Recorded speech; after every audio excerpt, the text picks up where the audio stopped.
بسم الله الرحمن الرحيم. إن الحمد لله نحمده ونستعينه ونستغفره ونعوذ بالله من شرور أنفسنا ومن سيئات أعمالنا. من يهدي الله فلا مضل له ومن يضلل فلا هادي له. أشهد أن لا إله إلا الله وحده لا شريك له، وأشهد أن محمدا صلى الله عليه وسلم عبده ورسوله.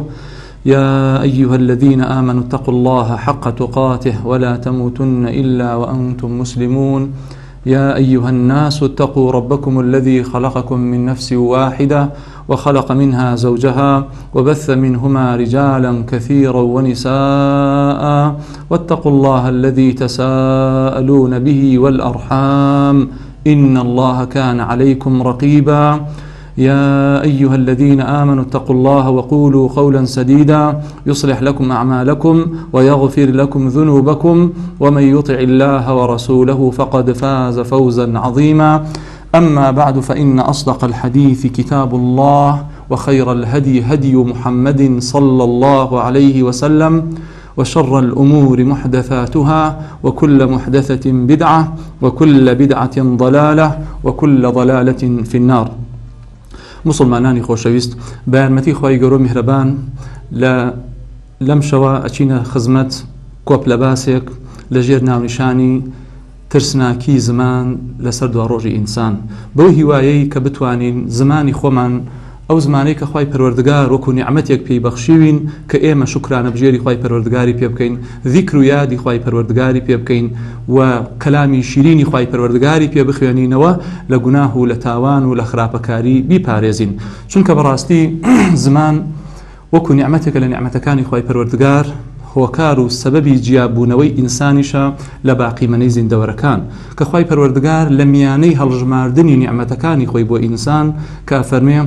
ألم نجعل له عينين ولسان وشفتين، ئێمە دوو چاوی جوانمان بە ئینسان نەبەخشیوە کە حەقی پێجیا بکاتەوە لە ناحەق، واتە حەق و ناحەقی پێ یەکجیا بکاتەوە، و شوێن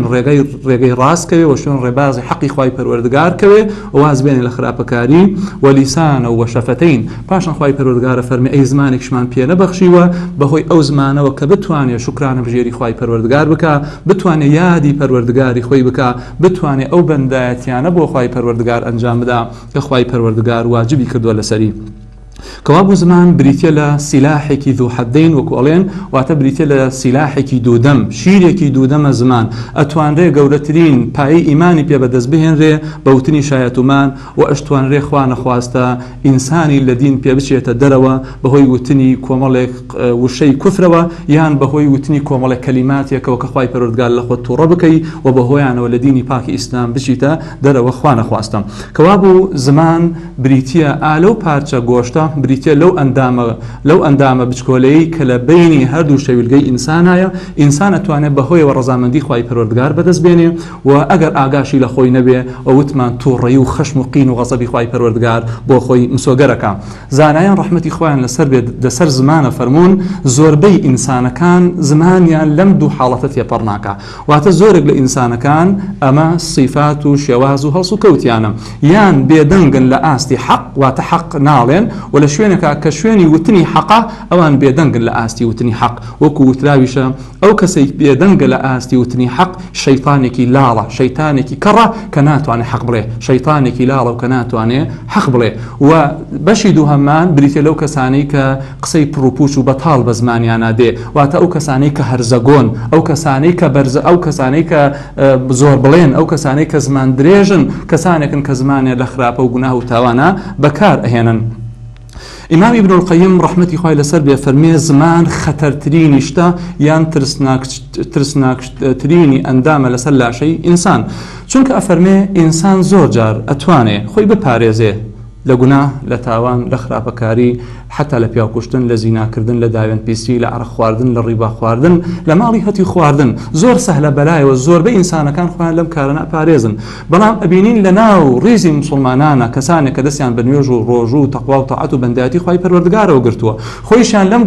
گوناهە گەورانەی کە باسمان کرد پاراستووە، کەچی لە هەمان کاتە ناتوانێت زمانی لەوە بپارێزێ کە غیبەتی خەڵکی پێ نەکا، گوێنی بە خەڵک پێ نەدا، و بهتان بۆ خەڵک نەکا، و قسەی ناشرین بە خەڵک نەڵێ، واتە توانیوێتی خۆی لە گوناهێکی زۆر بپارێزێ بەڵام مع الأسف زۆر بەداخەوە ناتوانێت زمانی کۆنتڕۆڵ بکە و لەو گوناهە گەورەی کە بریتە لە گوناهەکانی زمان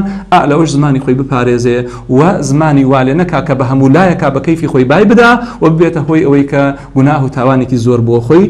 دەستەبەر بکە. ئەوجا وەکو زۆر جا لەناو خەڵکە ئەیبینی ئینسانی وای هەیە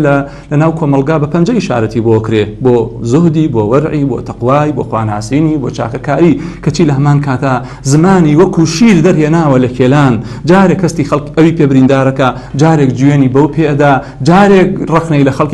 خەڵکێکی حەق پێگرێ جارێک ئەبێتە مای دروستکردنی فتنەیە لە بینی مسلمانان جارێک زۆر جارێک ئەیبینی ئەم زمانە بۆتە بەڵا بۆ ئەو هەموو بەندایەتی و خواناسی کە کردوێتی خۆی لە هەموو جۆرە گوناهە گەورەکان پاراستووە بەڵام زۆر بەداخەوە بەهۆی زمانیەوە کەوتۆتە ناو گەورەترینی گوناه و تاوان کەوتۆتە ناو گەورەترینی بێشەرعی کە والعیاذ بالله بۆتە مایی هەڵوەشانەوەی زۆرێک لە کردەوە باشەکانی چونکە زمانی نەپاراستووە و خۆی قەرزاری خەڵک کردو بەهۆی زمانیەوە و لە عاقبەتە شتێکی وای بۆ نامێنێتەوە غەیری ئەوە نەبێ کە لە هەموو کردەوە باشەکانی لە بەرێتی گوناه و تاوانەکانی خۆی کە لە دنیا کردوێتی لە ڕۆژی قیامەتە خەڵک دەیوەرئەگرێتەوە و هیچ شتێکی بۆ نامێنێتەوە وەکو پێغەمبەر صلی الله عليه وسلم لە لە فرمودەکانی ئیشارەتی بۆ کردووە و ئاماژەی بۆ کردووە کە ئینسان لە ڕۆژی قیامەتە زۆرێک لە کردەوەکانی بەهۆی زمانیەوە لەدەست ئەدا. جا مسلمانانی خۆشەویست بەڕاستی خۆی پەروەردگار لە قورئانی پیرۆزە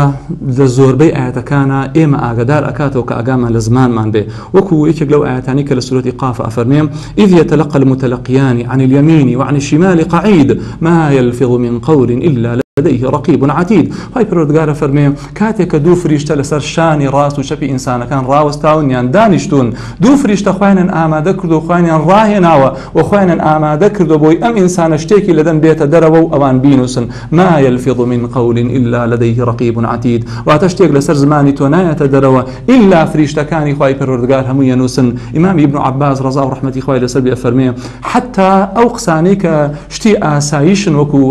وەکو ئەچمە دەرەوە ئێمە ژوورەوە نانەخۆم ئاوەخۆم وەکو ئەو شتانەی کە شتێکی عادی و ئاساین حتا ئەوانەیشن لەسەر ئەنووسێ کابوو تۆی مسلمان کاتێک گەزانی نامەی کردەوەکانت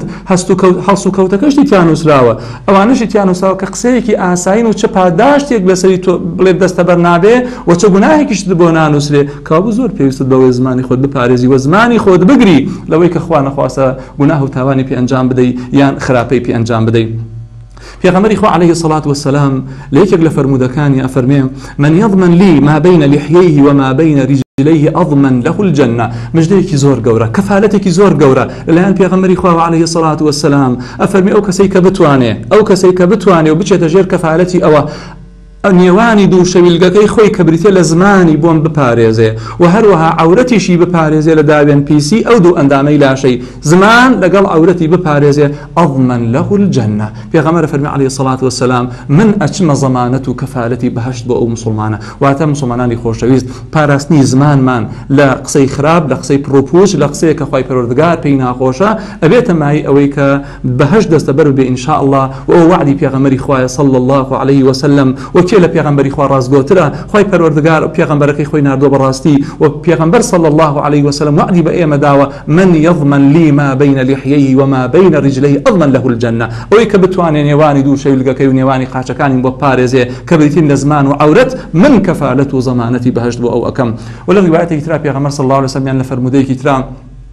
لوصف إنساني مسلماني كامل أو مسلماني كبراستي بمعنى كلمة مسلماني كي تواوا في غمر إخوة فرمي عليه الصلاة والسلام المسلم من سلم المسلمون من لسانه ويده. أفريم مسلماني كامل مسلماني راسال مسلماني تواو أو مسلماني كبراستي بمعنى كلمة مسلمانة بريت لو مسلماني كمسلماناني تل زماني ولا دستي سلامة واتل شر زماني أو بارز راون ولا ناموسي خلق سناكا بهتان بو خلقناكا زمو غيبتي خلقناكا جوري ناشرين بخلقنادا وبزماني آزار وعزيتي خلقنادا وبدستي شي بهمان شوا بدستي بقلمي بهر شوازك لشوازك كان آزاري خلق نادا ونابت معي آزار وأشكنجة بو خلق واتأو بيغمبري خواه صلى الله عليه وسلم فرمي أو مسلماني كاملة وأو مسلماني تواوى. سفيان كري عبد الله روجي كان ببيغمبري ود صلى الله عليه وسلم ما أكثر ما تخاف علي يا رسول الله فرمي بيغمبري خو عليه الصلاة والسلام تشتيك كتو زور لي بترسي كمن تيبكم تشتيك كمن تيبكم وتوجناهك بيتعوانك بخرابيك بي كمن بكم النبي ونتوان لي درباز ببم بيغمبر صلى الله عليه وسلم لولاما سفيان أفرمي فأخذ بلسان نفسه ثم قال هذا پیغمبر صلى الله عليه وسلم زماني خوي در هنا ودستي كر بزماني خوي وفرمي أما واتا أي سفيان آقاد لمبي أي سفيان آقاد لزماند بي أوشتيك من أترسم خلقتي بكون وخلقتو شتاوان وقناه ببن لسري بريتين لهم زمان تان بقرن آقاتان لزمان تان بي هربوية لفرموديكي تلا پیغمبر فرمي عليه الصلاة والسلام من صمت نجا واتا أو كسيك بتوان زماني خوي بقري بيدنگي را بقري قصيك شوني خوي نينيكا شكاريك بيواندي بوني خويتي هل نقرتين وكارك نكا كبيت معي أوي والعياذ بالله قناه تاوان وخرابيكي زور بخوي أنجام بدا روجي كان عمر كري خطاب خايل الرازي بيتشوب ولا أبو بكر الصديق رضا ورحمته خاله هردو كان به كاتك تشوبيني أبو بكر الصديق رضا ورحمته خاله سلبي زماني خوي در هناوه بدستكاني زماني خوي قرتوه وتزماني هناوه تدرو بدستي زماني قرتوه كاتك عمر بيني فرمي غفر الله لك فموامك أي خليفة مسلمان خواي پروردگار ليت خوش ببي خواليت ببوري أي أبو بكر الصديق وامك واتبوشي وارل خوتك بوشي زماني خوتك قرتوا أبو بكر الصديق لا والله ما فرمي إن هذا أوردني الموارد أي عمر براسي أو زماني من أخاتش يعني فوتان براسي أو زماني من بهلاك أبا براسي أو زماني من أفوتين بن بأيوي مسلمان أليم أبو بكر الصديق بفرمي زمان أم فوتين بأي متشي بلين أبو بكر الصديق كخواي پروردگار شاتي صدقي بوداوة پیغمبر صلى الله عليه وسلم شایتی صدقي بوداوة شایتی رازگویی بوداوة شایتی اوی بوداوة که إنسانك لدواي پیغمبری خواه عليه الصلاة والسلام پیروسترین و برسترین ناو صحابکانی پیغمبری خواه عليه الصلاة والسلام خلیفه پیغمبر و شونگری پیغمبری خواه عليه الصلاة والسلام كچی لهمان كاتا فرمي إن هذا أوردني الموارد براسي أو زمان من بهلاك أبا أجر آقا لزمان نبي دلنيا بهلاك تابا كابو مسلماني بريز خوش شويست با ئاگامان لە زمانمان بێ چونکە بەڕاستی ئەگەر ئاگامان لە زمانمان نەبوو گومانی تیانە کە هەموو کردەوە چاکامان وەکووتمان لە ئەنجامی زوڵممان بۆ خەڵک لە ئەنجامی خیانەتمان بۆ خەڵک بە زمانمان هەمومان لە کیسەچێ و هەموو کردەوەکانمان ئەچێ بۆ کەسانەی کە ئێمە غیبەتمان کردوون قسەی خراپمان پێوتون بەناحەق ناومان بردوون بۆتانمان بۆ کردوون و لە ڕۆژی قیامەتە هیچمان بەدەستەوە نامێنێ خوای پەروەردگار پەنامان بدا خوای پەروەردگار لە ئاەتێکی تر لە ئاەتەکانی قورئانە فەرمێ درباري أويك أو زماني أمره تو بكيفي خود قصي بيكي حري لهر قصة بيكردنيك أو دستانت قاچە كانت هەموو ئەندامەکانی لاشت ئەم ئەندامانەی کە خوا بە تۆی بەخشی و ئەگەر ئاگاد لیان نەبێت لە دنیا بۆ خراپە بەکاریان بێنی لە ڕۆژی قیامەت ئەبنە شاهد لەسەر تۆ لە ڕۆژی قیامەت خوای پەروەردگار ئەیان کا بە شاهد لەسرت و هەر خراپەیەکت کردو دووبارە خوای پەروەردگار لیانە پرسیوان بۆ پەروەردگاری ئەگەڕنەوە وەکو پەروەردگارە فەرمێ يوم تشهد عليهم ألسنتهم وأيديهم وأرجلهم بما كانوا يعملون خوای پەروەردگارە فەرمێ لروجي قيامتها لروجي قيامتها كاتك إنسان كان دين سر محاسبة كردن پروردگار فرمي زمانيان شايتيان لسر أدا دستكانيان شايتيان لسر أدا قاچكانيان شايتيان لسر أدا وتخاوي يكم كشايتي لسر توي مسلمان دا بريتي لشي بريتي لزمانت كابو أقال زمانو بي كابو شياري زماني خوبا كابو أقال زمانو بي وبو خرافة بكاري نهيني چونك أو كسي كتواني وتي زماني خوي بقري قماني تياني تواني وتي قري خوي بباتوا ولفرتو في الله كان الشيطان لداو طلق كان الشيطان يشباري زراوة عبد الله كريم مسعود رضاي خوي لسلبي فرمي والله الذي لا إله إلا هو ليس شيء أحوج إلى طول سجن من لساني أفرمي سوين بوخواي كبيج قلو پەروەردگارێکی تر نییە لایقی پەرستن بێ شیاوی پەرستن بێ شیاوی بەندایەتی بۆ کردن بێ شتێک نییە لە ئەندامەکانی لاشەی من بەقەدەر زمانم پێویستی بەوە بێ کە سجنی کەم واتە لە ئەندامەکانی لاشە لەسەرەوە بۆ خوار شتێکی تیانە کە بەقەدەر زمان پێویستی بەوە بێ سجن بکرێ ئاگاد لێبێ و بەڕەڵای نەکەی و نەکەیکەوە بە کەیفی خۆی زمانت بەملاولا بە ناوی خەڵک و بۆهتانکردن بۆ خەڵک و بە هەتا کۆتایی لەو گوناه و تاوانەی کە بە زمان ئەنجام ئەدرێ واتە عەبدوڵای کوڕی مەسعودە سەحابەی پێغەمبەر صلی الله عليه وسلم یەکێکە لە کیباری فقەهای ناو ئەسحابی پێغەمبەر صلی الله عليه وسلم کەچی ئەفەرمێ سوێن بەخوای پەروەردگار هیچ شتێک لە ئەندامەکانی لاشەم بەقەدەر زمانم پێویستی بەوە نییە کەوا سجن بکرێ واتە زمان لە هەمووی لایەقترە کە سجن بکرێ و ئاگاد لێبێ و سنووری بۆ خۆدا بنی بۆ ئەوەی نەکەویتە ناو بێشەرعی و نەکەویتە ناو کارێک و کە خوای پەروەردگار لە خۆت تووڕە بکەیت. وهروها لقصيك تري أفرمي يا لسان قل خيرا تغنم واسكت عن شر تسلم من قبل أن تندم. واتأفرمي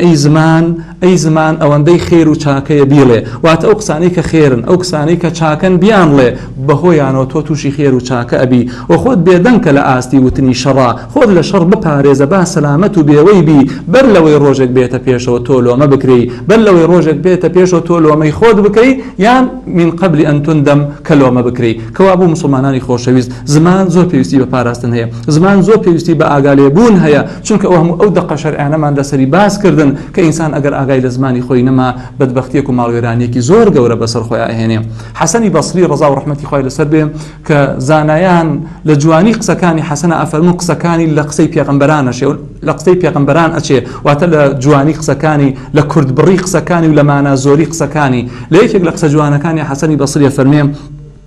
ما فهم دينه من لم يحفظ لسانه أو كسيك نيتواني وزماني خوي بباريزي أو إنسان لديني خوشي تيانا قشتوا واتو إنساني كنتوان زماني بباريزي لآستي ناوتني خرابكاريا لآستي باسكردني خلقا لآستي تانو توان جوشاندن لخلقا براستي أو كسر لديني خوشي تيانا قشتوا شكا إنسان قل لديني خوي تيبقى زماني شي بباريزي أو عيبوننجياني كتوهي خلقنو باسيانا كي كيال زور بي لخوتانيا أو توانجو تشراني كالخلق كان أدي كيال زور بي لخوتانيا أو هم الرخنة وقلياني كالخلق يكي كيال بشي زوري لاي خودنيا كابو بيوست زور أقال لخود بي بويا حسن أفل من رضا ورحمتي خوي لسر بي أو كسي كنيتواني زماني خوي بقري براستي لدينا كي خوشي حالي نبوه براستي لدينا كي خوشي تيانا قشتوه أجينا أقل إنسان لديني خوي تيبقى بس عيب كاني خو سرقالت كان لباس كرني عيب خلق بس عيب كاني خو سرقالت كان لويك باسي خلقي كوابو باراستي زمان زور بيوستا جاري وهي إنساني مسلمان أقل خوينيا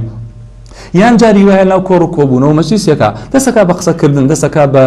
باسکردنی شتێک پێغەمبەر فەرمی عليه الصلاة والسلام إن الرجل لا يتكلم بالكلمة من سخط الله ما يلقي لها بالا يهوي بها في النار 70 خريفا إنسانی وایە دانیشە لەو مەجلیسێکە و دەسەکا بە قسەکردن دەسەکا بە قسەکردنێک بەڵام چ قسەکردنێک کە خوای پەروەردگار لە خۆی تووڕاکە قسەکردنێک کە خوای پەروەردگار لە خۆی تووڕاکە بەو شێوازەی ئەم ئینسانە خوای پەروەردگار تووڕاکە بەڵام لە هەمان کاتە خۆی هیچ حسابێ بۆ قسەکانی ناکە گوێی پێ نادا بە خەیاڵیان نایە ئیهمالی کردووە چی بەدەما بێ نایگەڕێتەوە وەکو حەسەنی بەسری لە قسەیەکی تری ئەفەرمێ ئینسانی مسلمان زمانی لە پشت دڵیەوەیەتی بەر لەوەی قسە بکە بە دڵ قسەکانی ئەهێنێ و ئەبا بزانێ نەتیجەی قسەکانی بۆ کوێ پاشان قسەکە بەڵام ئینسانی منافق قسەکانی لە پێش دڵیەوەیەتی واتە بەر لەوەی بە دڵ قسەکانی بێنێ و ببا زوو بە زمان قسەکانێکە و پاشان دوایی پەشیمان ئەبێتەوە. پێغەمبەر صلی الله عليه وسلم فەرمی ئینسانی وایە قسەیەکە ئەو قسەی ئەو تووڕەبوونی خوای پەروەردگاری پێوەیە بەهۆی ئەو قسەوە 70 دانە ساڵ فڕێ ئەدێتە ناو دۆزەخەوە و فڕێ ئەدێتە ناو جەهەنەمەوە. کەوابوو مسلمانانی خۆشەویست زۆر پێویستمان بەوە هەیە کە ئاگامە لە زمانی خۆمان بێ و خۆمان بپارێزین لەوەی کە خوا نەخواستە زمانمان وامان لێ نەکا کە کردەوەکانمان لە ڕۆژی قیامەتە هەڵ بۆشێنێتەوە. پێغەمبەر صلی الله عليه وسلم لە فرمودەیەکی ترا کە دێتە سەر باسی ئەندامەکانی لاشەی ئینسان کە بەڕاستی ئەندامەکانی لاشەی ئینسان کە خوای پەروەردگار بە ئینسانی بەخشیوە هەر ئەندامێک لەم ئەندامانە خوای پەروەردگار کارێکی تایبەتی پێبەخشیوە و بە تایبەت زمان کە ئەبێتە بەڵا بۆ هەموو ئەندامەکانی لاشەی تر بە ڕاشکاوی پێغەمبەری خوا عليه الصلاة والسلام لە فرمودەیەک ئەممان بۆ ئاشکرا ئەکا و فەرمێ إذا أصبح ابن آدم فإن الأعضاء كلها تكفر اللسان کاتێک بەیانی ڕۆژ لە ئینسان ئەبێتەوە واتە هەر بەیانەیە کە ئینسانەکان ڕۆژیان لێ ئەبێتەوە هەرچی ئەندامەکانی لاشەی ئینسانەکان هەیە هەمویان بە دوومانە ملکەچەکەن و تەواضوعەکەن لە بەردەمی ئەندامەکانی لاشە لە بەردەمی زمانە واتە ئەندامەکانی لاشە ملکەچەکەن و تەواضوعەکەن یان بە مانایەکی تر ئینکاری ئەکەن لە کارەکانی زمان و بە زمان ئەڵێن اتق الله فينا لخوا بترس أي زمان درباري إيما لخوا بترس أي زمان درباري إيما فإنما نحن بك براسي إيما بتو بسراوين براسي إيما بتو بندين براسي إيما متعلقين بتو أي زمان فإن استقمت استقمنا وإن اعوججت اعوججنا. براسي أجر تو خود راس كيتوا خود ريك كيتوا خود لخراب باريزي خود لزمان بر الله بباريزي إيمج راس دبينا ولا غلط بلا أجر تو خود بينا باريز لا أجر تو خوار بويتوا بۆ خسەکردنی خراپ بۆ زمان بەکارهێنان بۆ کاری خراپ ئەو کاتە ئێمەش لەگەڵ تۆ لار ئەبینەوە خوار ئەبینەوە کابوو پێویستە مسلمانی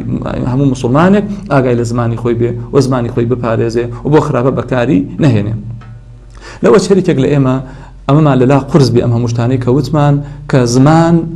بڵێن سەرچاوەیەکە یا بڵێن هۆکارێکی ڕئیسیە بۆ ئەم هەموو گوناه و تاوانانەی کە باسمان کردن و ئەم هەموو فەرمودانەیش هاتوون لەسەرەوەی کە ئینسان پێویستە زمانی خۆی پارێزێ و ئاگای لە زمانی خۆی بێ و ئیلا بەدبەختیەکی گەورە بەسەر خاوەنەکە ئەهێنێ. لەوە چێ بوترێ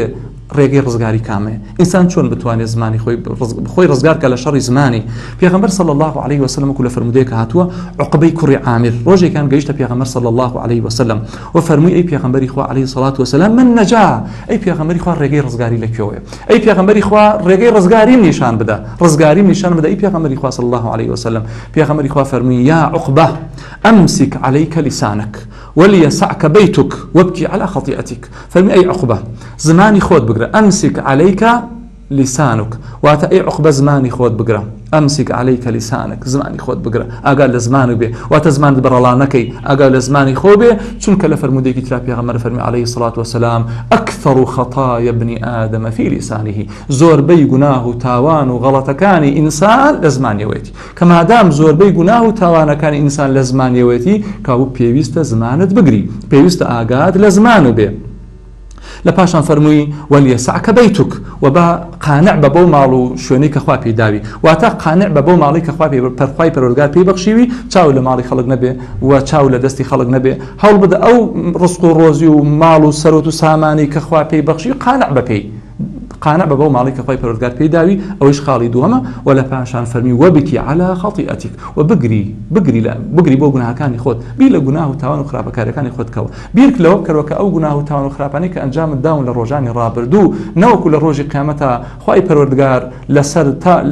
لەسەر ئەو گوناهانەی کە کردوتە لێت نەبورابێ و لەسەر هەر گوناهێک لەو گوناهەکانە عقوبەت بدە واتە بەر لەوەی بکەویتە ئەو ڕۆژە و بگری داوای لێبوردن کە داوای پەشیمانی کە بۆی خوای پەروەردگار لە گوناهەکان ببورێ و بەر لەوەی بگەیتە ڕۆژی قیامەت بە مەغفیرەت و بە لێخۆشبوونەوە بگەیتە بەردەستی خوای پەروەردگار. کابوو مسلمانانی خۆشەویست تەوەرەی یەکەمی باسەکەمان کە بریتی بوو لە باسی ترسناکی زمان لەسەر دوا ڕۆژی ئینسان باسی یەکەمان تەنها لەسەر گرتنی زمان و پێویستە ئینسانی مسلمان ئاگای لە زمانی خۆی بێ و زمانی خۆی بپارێزێ چونکە بەڕاستی نەپاراستنی زمان ئەبێتە هۆی لە دەزانی حەسەنات و چاکەکانمان خۆ ئەگەر خوای پەروەردگار یارمەتیمان بدا کۆمەکیمان بکە بۆ تارەکانی داهات و دێنە سەر هەندێکی تر لەو ئافات و بەڵایانی کە بەڕاستی بەڵای زمانن و تاوان و گوناهی زمانن بۆ ئەوەی کە ئێمەی مسلمان وریا ببینەوە وشیار ببینەوە بە پێی توانە بتوانین خۆمان بپارێزین لە بەڵاو ئافاتەکانی زمان داوا لە خوای پەروەردگار هەم کە لە گوناهی هەموو لایەکمان خۆش ببێ و ڕەحمەت و میهرەبانی خۆمان بەسەرا بڕژێنێ وصلى الله وسلم على نبينا محمد وعلى آله وصحبه أجمعين.